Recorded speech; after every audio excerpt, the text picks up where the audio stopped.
জীবনের কোনো পরিস্থিতিতে যদি এই দৃশ্যটা আপনার সামনে আসে যে আপনি যাদের থেকে সাপোর্ট পাওয়ার আশা রাখার পরেও সাপোর্ট পাচ্ছেন না, আপনরাই দূরে সরে যাচ্ছে, মনে রাখবেন আপনার আল্লাহ আপনার উপর দয়া করা শুরু করেছেন। সুবহানাল্লাহ।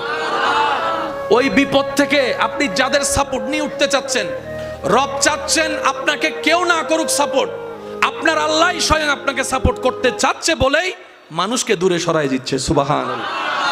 জীবনে যদি কখনো দেখেন কাছের মানুষ দূরে সরে যাচ্ছে, বেঈমানি করছে, দুই নম্বরই করছে, চোখ উল্টাই ফেলছে, আপনি বুঝে নেবেন আল্লাহ তাআলা আপনাকে দুনিয়ার আসল চিত্র দেখাচ্ছে।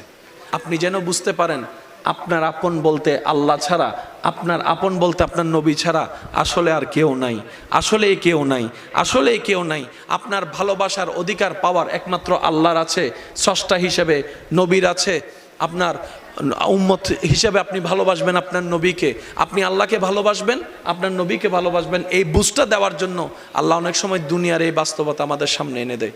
অনেক ভাই বোন, ভাই ভাই এমনও আছে মানুষের কথার ফাঁদে পড়ে, ভুল বোঝাবুঝির কারণে কিংবা মেজাজ গরম থাকার কারণে দুই চারটা কথার শিকার হওয়ার কারণে হয়তো কোনো একটা সময় দূরত্ব হয়েছে, কিন্তু এখন একজন আরেকজনের সাথে মিলতে চায়, বসতে চায়। ওনাদের মাথায়ও চলে আসছে বাঁচবো আর কয়দিন, বুড়া তো হয়ে গেছে, কিন্তু ভাইকে এখনো বুকে জড়াতে পারলাম না, অনেক দিন হয়ে গেল।